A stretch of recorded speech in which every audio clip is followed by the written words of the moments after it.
Welcome to the Life of Being podcast, where we talk about all things life from a healthcare perspective all around the world. Today, we're joined by a fantastic guest. We have Dr. Fabrizio Marino joining us from Italy. And this is a continuation from our previous conversation with Dr. Renita, where everything comes to a full circle. So, Dr. Fabrizio is one of my seniors, and he's such an amazing, kind, knowledgeable person. And I didn't know back then you're already listening to Sigafus and Regigold and studying green books already. So that's amazing to hear. For those who don't know, tell us, who is Dr. Fabrizio? Oh, that's a good question. So, first of all, thank you for having me here. It's an honor for me. And yeah, I'm a chiropractor and I practice currently in Italy. And I'm very, very happy to be in this profession because I really resonate with all the three pillars of chiropractic. So, I really love art, I really love science, and I really love philosophy. So then, when I finally found out the chiropractic was actually about those three things, I was super excited. And unfortunately, I found out only towards the end of my university journey, something that maybe we should find out on day one. But okay, never mind. Better later than never. And yeah, so I think that what really makes me unique my approach. I mean, it doesn't make me unique. I think that most of us should try to thrive in all of those three pillars. But what I try to do is that I constantly try to think like, okay, there are those three aspects. In which of them I'm not as good so far, like at this moment of my life. And maybe at some points I realize that all my adjustments are not going that well. So it's the time to start practicing, to start training, to go to a new seminar, or like maybe at some point I realized that it has happened quite a few times that lately I'm confused about a certain I don't know thing that a patient comes with, and I'm not sure like what is going on, or like why the prognosis that I was expecting is not going the way it should go, and so on. So then, or like someone comes with something that you never ever heard about, and then you need to do your research, and there comes the science. Or now it's super cool that it's coming out a lot of science behind the adjustment. And then about the philosophy bit of it, I think is a constant journey, like of searching also what has been written, but also like what's it's inside you and what it means for you actually. So, like, how do you even stumble upon the green books? Because that's not in our university, isn't it? So, like, how do Yeah. you like, oh my God, let's find out about BJ Palmer. So to be honest, it was like a seed that was planted in me and that I Hmm. didn't even know about because basically when I uh, decided I was going to be a chiropractor, I was in my fourth year of high school. Hmm. And back then was supposed to open Life University in Rome. It was going to be the first campus in Europe. And then it didn't happen for a lot of political reasons of Italy, but that's another story. But they did some weekends, some weekends in which they would explain to students how the campus is going to be like, what the university is going to be teaching, and so on. And so I did during my fourth year of high school and my fifth year some weekends with Life University that obviously were super vitalistic. Hmm. And over there, I thought like, yeah, that's what I want to do. Like that was super cool. And they spoke all about their, miracle cases and everything, and I was super hyped and excited. Then when I went to university, I always thought that okay, those stuffs is gonna come at some point, like maybe next semester, maybe next semester, maybe next semester. Because okay, at first, of course, like you need all the basic science and those stuffs, and I'm very grateful that they taught me so well all anatomy, physiology, and so on. Like very, very helpful. But I was always looking for like when it comes the cool stuff, like when it's about to arrive, it's about to arrive, and then it never arrived. So it was a matter of researching it on Yeah. my own, and I'm just a person that is very curious. So Hmm. like if I'm into a profession, I'm curious to know who started the profession and then who developed the profession. Hmm. And that's when I found out about our Yeah. founder and then our developer and so on and so forth. And yeah, so it was just a natural process of finding out where you're coming from. Yeah. So Were you in like third year or fourth year when you start thinking like the next semester is not gonna come where they talk about the good stuff?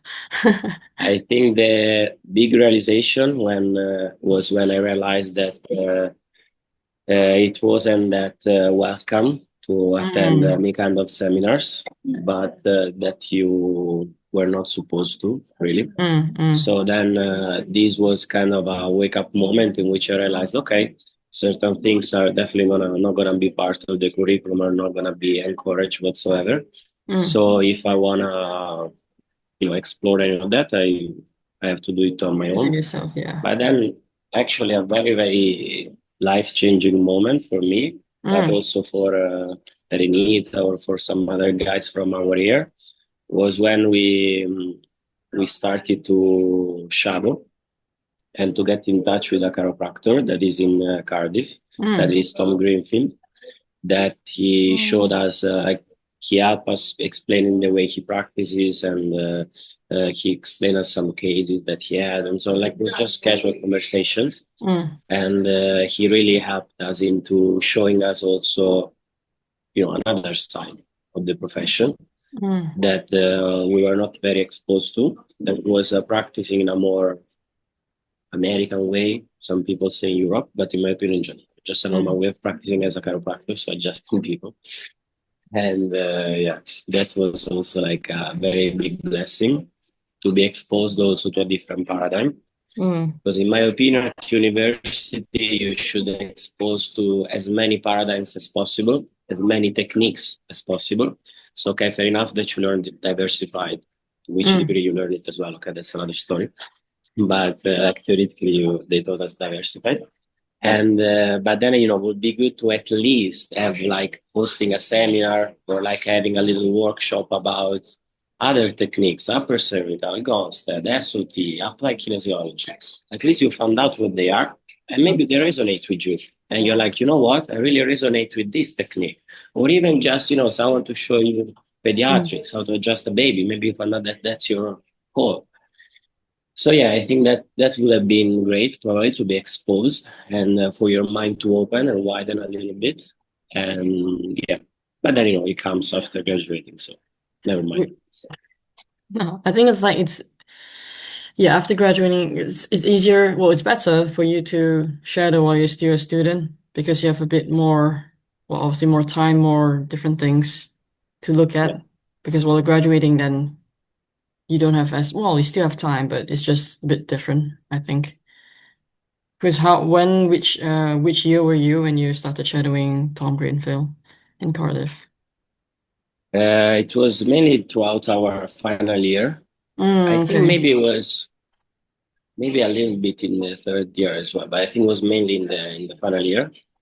And yeah, it was, as I said, it was a great opportunity Mm, because he was the first one that I saw like actually practicing yeah. in a way in which your intention matters before the adjustment, the environment matters. So he really made sure that the whole clinic was energetically clean, and then he did breath work himself. Like he really wanted to make sure that he didn't bring the outside problems into clinic when adjusting patients.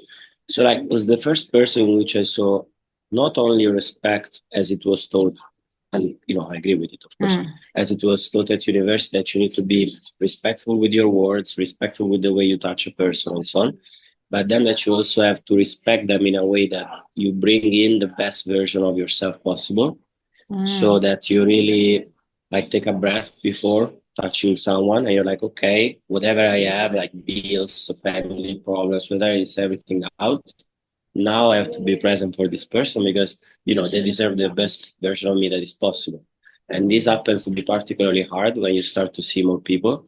And mm, our profession is extremely hard in a sense that you have a patient or a client, or whichever way you want to call it. Okay, you have this person in front of you that he's gonna tell you, "Oh, doc, I'm getting married," and you're so excited. And then the next person, "Oh, doc, my mom just passed away," and and it just goes like this.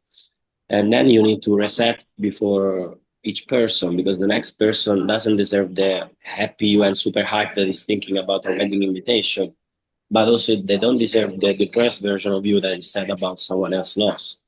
So like, yeah, that's, I think, is something very hard. And having seen someone that was able to center himself and ground himself before each person was very, very, very helpful, because it takes time, and the sooner you start practicing the being present in the moment, the earlier maybe you will be able to be Mm. so. So I'm very grateful that I was exposed to it already And do you back reset in high yourself every school. time, or more on the just like the morning before you start your whole shift? How does it work for you then? So yeah, in the morning before I start the whole shift, I first of all try to place myself in the shoes of the patient. So one thing that is very, very helpful that I heard from quite a few different mentors, one of them is Tim Young, is that when you enter clinic, you should try to have like the patient experience. So you sit for a second in the waiting room, you look around you, how does it look like?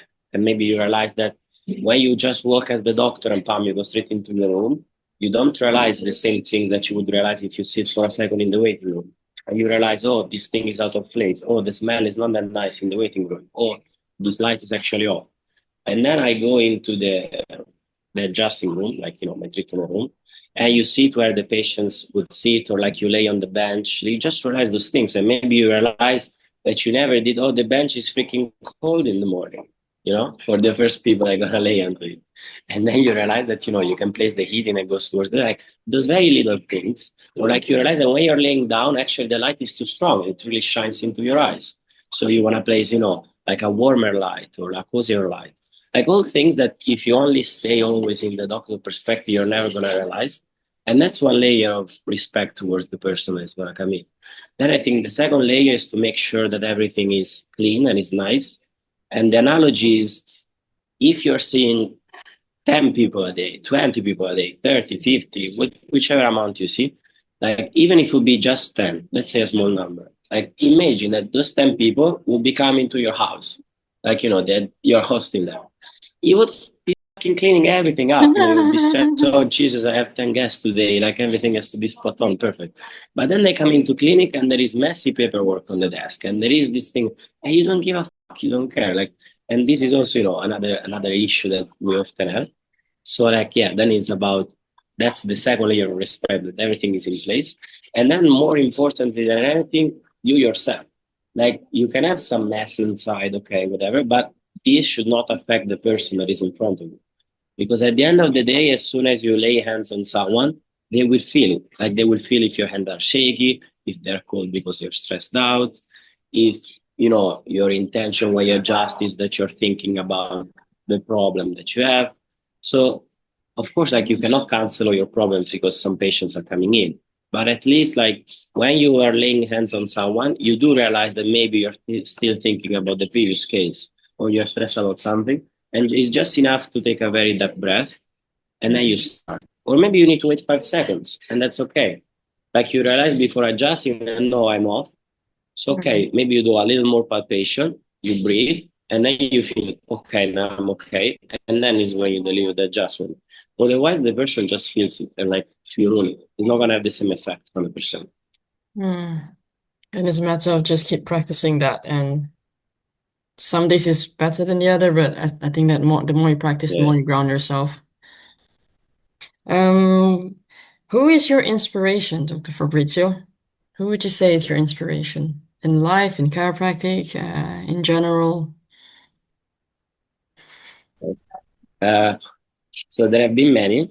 Let's probably easiest to stay in chiropractic for the moment.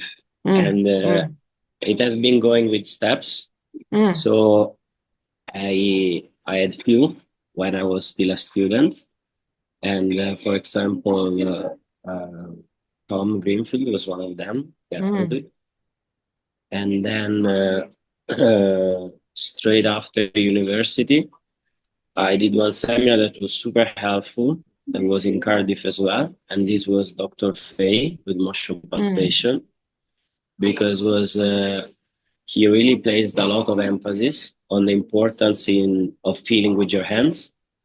That it was very helpful for me, and was a person that he didn't have it as much towards philosophy or vitalistic chiropractic. That was not his thing. He was more into motion palpation and a mechanistic way of adjusting the spine, just a different paradigm.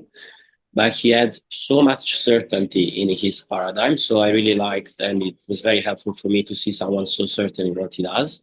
And also, it was such an inspiration because I think that at the time of the seminars that he held for us, we were about 70 or 80 chiropractors, and he was alone, and he was 83 years old. And he held the seminar for us all, and he adjusted everyone. So that was also like very inspiring. So yeah, Thomas, Greenfield, definitely, Dr. Fay afterwards. And then, also, yeah, of course, like the doctor that I've been an associate with for those past 4 years in Italy, that is called Baju. Okay. And he is into another paradigm. So it's cool that, I've been exposed to many different ones because he's more into applied kinesiology and functional neurology stuff. So I learn a little bit of those things as well. I don't use them as much, but it's good to know some little bits of it. Mm. And with him, he's a workhorse, like literally. So like what I got from him is being very dedicated to work. And he's super active with the association in Italy, getting the legislation done. Like he's all my heart and Mm. soul into making a difference in Italy for chiropractic. So that was also an inspiration. And then I think we get, after those few ones, we get into the latest one, that is Tim Young, that Mm. I'm following at the moment. And from him, I really like uh, the focus on the adjustment and why you adjust, like, the reason behind that then opens all the rabbit hole about philosophy. That was so you Yeah. only So listen those to, are, yeah. yeah, Any more, yeah, or is sorry. it Team Young at the moment that you're listening more? Is it just So out of the ones that are alive, I would say Tim Yang. okay? And I know, okay, also Dr. Brett Jones. I really love Oh, him. nice, yeah. That is the founder of Kairos Training Culture. Mm-mm. And now I think he doesn't follow anymore in person this Cairo thing. Like he Mm. delegated to someone else. Yeah. But with him, I never met him in person. Unfortunately, he doesn't come to Europe often. I hope that one day I will be able to go seminar with him. Mm. But he is such like I never seen. I saw him only on videos, but I never saw someone adjusting like him. And he's so artful. So in terms of the art pillar, he's the one that has inspired me the most. Like Mm. I'm very very impressed when I see him adjusting. And yeah, so like he's definitely also a big inspiration for me. And also his book is very good, by the way. That is called Know Who the Fuck You Are, Oh, okay. and Okay. it's about knowing who you are, because he's also like a big fan of saying that who you are, it matters most of what you do, because what you do is going to be based upon who you are. And that's Mm. something that, they have been saying, some of the great ones. And it's true in a way, because, the best way to become a better chiropractor is to become a better person. And, this is very, very, very true. And for you, how do you navigate around being a better person then? Because it sounds like being a better person, just where do you start from? It sounds Yeah. like a big idea. So, yeah. So the easier way, in my opinion, so there are two ways actually. The first Mm. way is that you need someone that looks at you with different eyes. So like if you look at yourself in the mirror, it might be tough to understand where you should improve, even though deeply inside you know it anyway, but it might be hard. But if there is someone that loves you, that is gonna tell you certain areas in which you can improve, then you're gonna take it a different way, because you know that they're saying it because of love and because they want the best for you. So for me, a very good way of improving as a person, improved a lot, was to be in a relationship with someone that truly loves me, that is Renita, my girlfriend. because then she tells you, like, not even that she has to tell you, but you realize that she brings you to improve in certain areas and is a constant, in a good way, challenging each other to scale up. So a good way is that you're not alone in the process of improving as a person. And that's one thing. And another thing that is very helpful is like, for example, let's take a sport. Like, I don't know. I used to climb a lot. So I'm going to take climbing. That was easier for me. If you want to become a better climber and you know that you're very, very good at, I don't know, strength, if you just train strength, you're going to improve very little or very, very slowly. But if you know that you're very good at strength, but you're quite shitty at your footwork or at endurance, if you improve just a tiny bit on footwork or endurance, you're a much better climber all of a sudden. Mm. So I think that the same way as a person or as a chiropractor, like as a person, you realize that you're very, very good listener, for example. Oh, I'm very good at listening to people and empathize and so on. But then maybe you're not very good at communicating. So you're not very good at delivering your message. Or like you realize that you're very, very good at listening, but then you're not very good at expressing your feelings or like whichever thing it is. And if you come up with the one that is your biggest, I wouldn't even say a problem, like the biggest area that you haven't developed yet, then if you develop just a little bit of it there, then it makes a huge difference. Mm. So it's improving, looking at yourself, first of all, it's from a different eye from someone else, holding accountability. And the second one is to improve your weaknesses also by just a little bit. And then overall, you can be better. Yeah, yeah, yeah. Like you celebrate your strengths because you need to celebrate them. Like it's not for granted. Like maybe you're very good at a certain thing. Great. Like, you need to look at yourself in the mirror and say, oh, you're such a great, whichever thing it is. At this time, you realize that you're not as good at something else. And even by improving a little bit of it there, it's going to make a difference. And what is very good with our profession is that because we interact with so many people daily, they're gonna let you know because maybe you're like, oh, and now I'm gonna work on my speaking with people, and you think that you're like, you still aren't there, and then you're the people that you just like your patient gonna tell you, fuck, by the way, da da da, and they realize the change you've made, even though you haven't made it yet. So that's a cool, just very cool feedback. Like when you come back from a seminar, like you did an adjusting seminar, and you try this adjustment that you saw, you're like, it didn't come. I hope that it was kind of, and they were like, wow, that was something new. That was so cool. And they celebrated even though you were unsure whether it was okay or not. So I think it's just being genuine with your interaction, just taking care of them, and yeah. they just appreciate a lot there. So, as a doctor of chiropractic, take me back to the most life-changing conversations that you ever had. What is the greatest advice that you received in your career? Oh, so there have been few.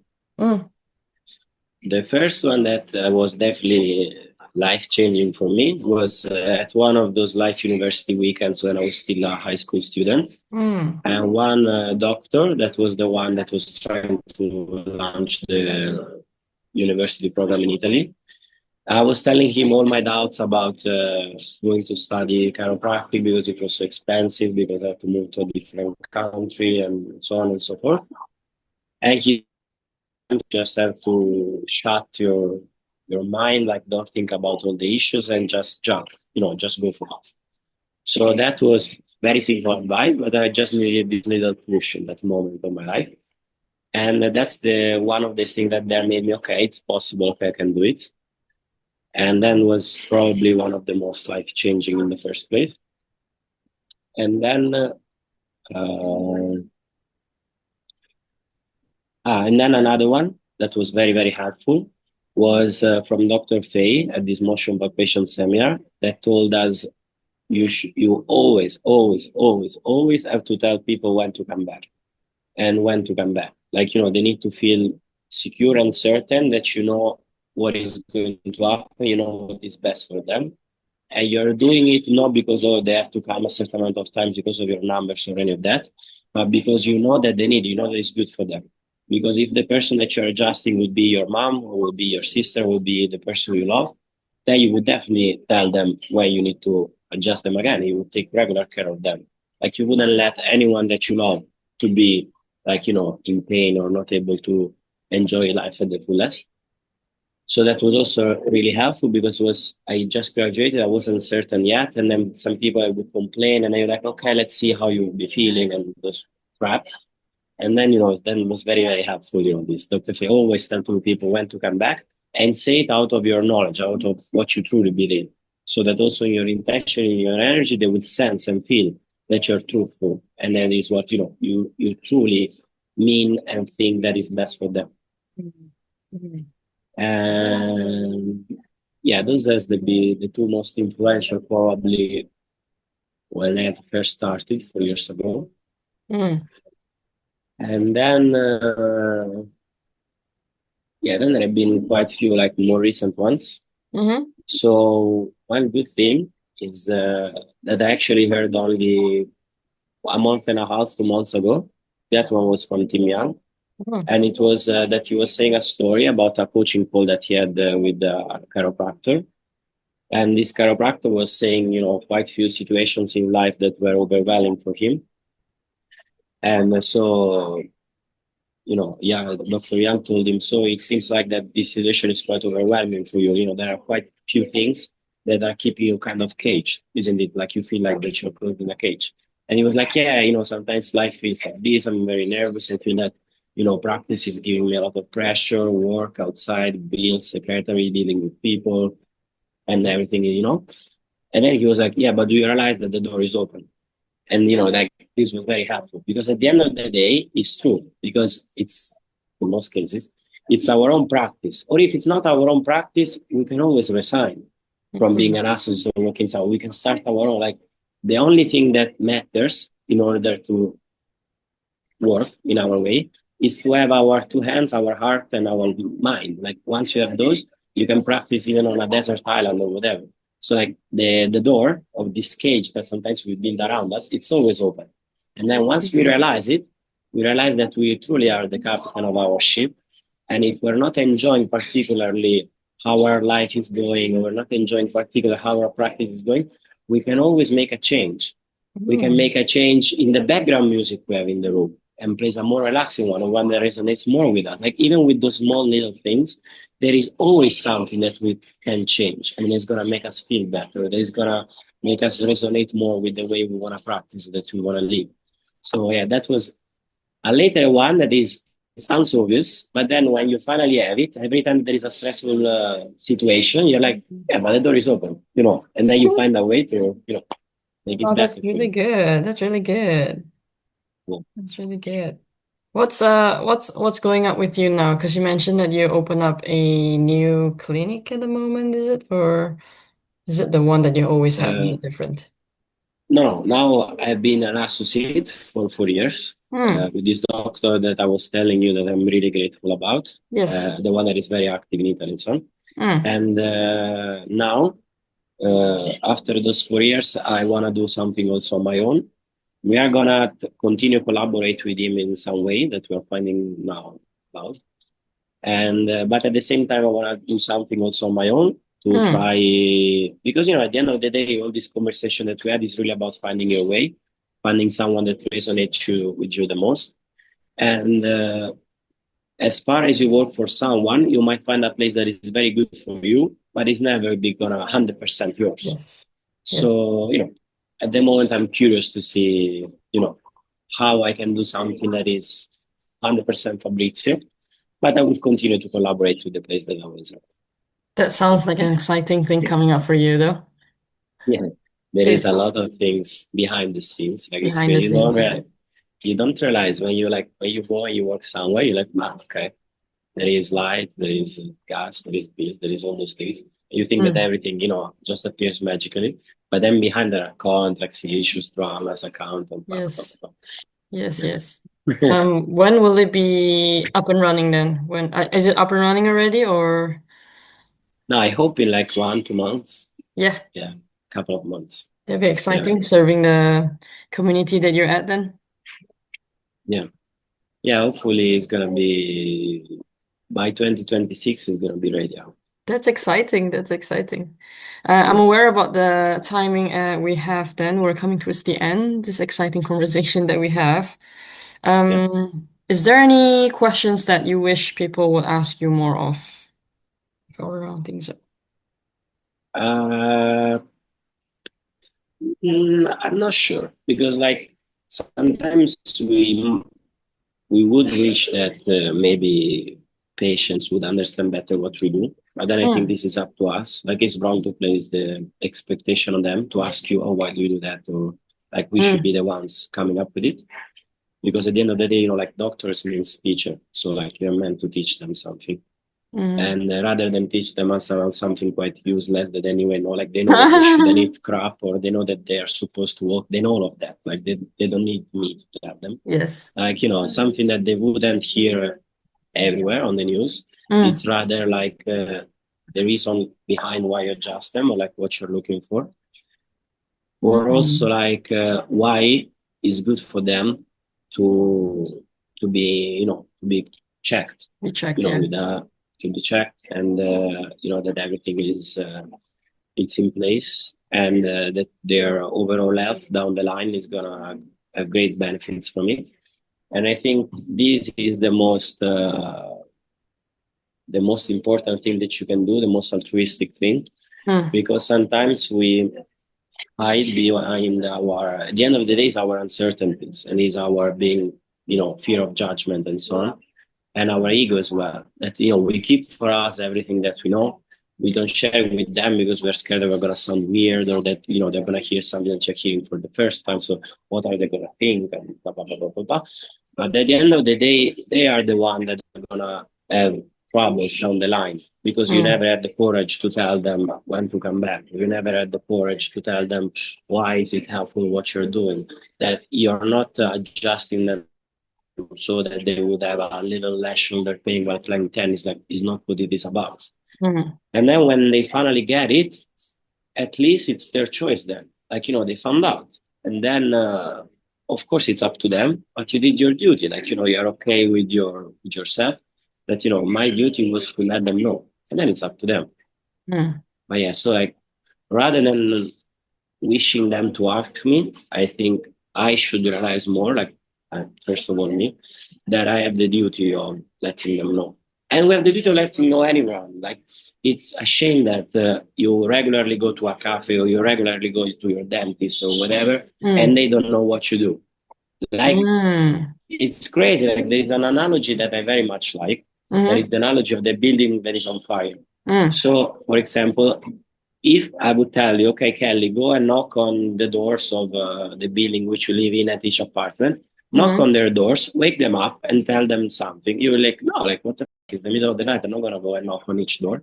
But then, if mm, the building would be on fire, you would be bashing on the door and saying to everyone, leave, leave, leave. Like, you wouldn't be scared to do it because you know that it really matters. That it's gonna be life changing for them. And it should mm. be the same way with what we do. Sometimes you're like, oh, I'm not gonna say to this person what do I do or what I don't do. Like, oh, I'm gonna explain them the real. But yes, like the house is on fire. Like they are Mm. subluxated from head to toe. Like, their health is Yeah. crap, and then you're scared to tell them why they're supposed to be adjusted.